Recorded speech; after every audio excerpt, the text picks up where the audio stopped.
La partie que l'on souhaite redémarrer, c'est l'unité des mélanges. Et cette unité de mélange est vraiment sans réaction chimique. Elle contient vraiment les dernières mesures de sécurité et il n'y a vraiment aucun risque pour la population. On a vraiment l'habitude de gérer cette partie-là de l'usine.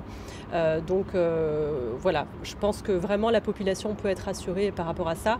Et puis sachez que nous avons aussi des contrôles réguliers. On présente un dossier à l'Adrial et aux autorités et tout sera bien entendu validé par les autorités.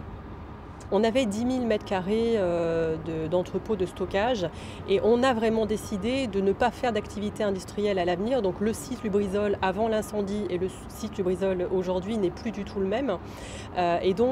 Cette zone de stockage ne sera pas du tout reconstruite et il n'y aura aucune activité industrielle sur cette zone. Donc c'est plus de 10 000 m². Je pense que c'est déjà un premier signe donné par l'entreprise. On a aussi travaillé sur notre nouvelle configuration qu'on va tester en démarrant l'unité mélange si on obtient bien entendu l'autorisation de redémarrage. Et on a prévu en fait des zones tampons en limite de propriété, donc des zones tampons qui n'auront aucune activité industrielle en limite de propriété de Lubrizol. Sécurité, c'est-à-dire dans le sens où on est en semaine.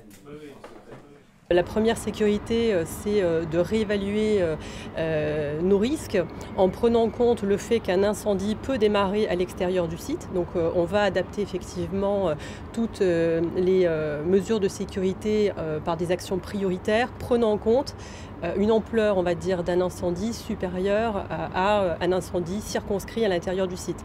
Nous étions totalement équipés pour faire face à un incendie qui démarre sur le site, mais on a dû gérer malheureusement deux incendies, l'incendie des entrepôts de Lubrizol, mais également des entrepôts de Normandie Logistique. Donc vous comprenez que l'ampleur de l'événement est bien plus importante.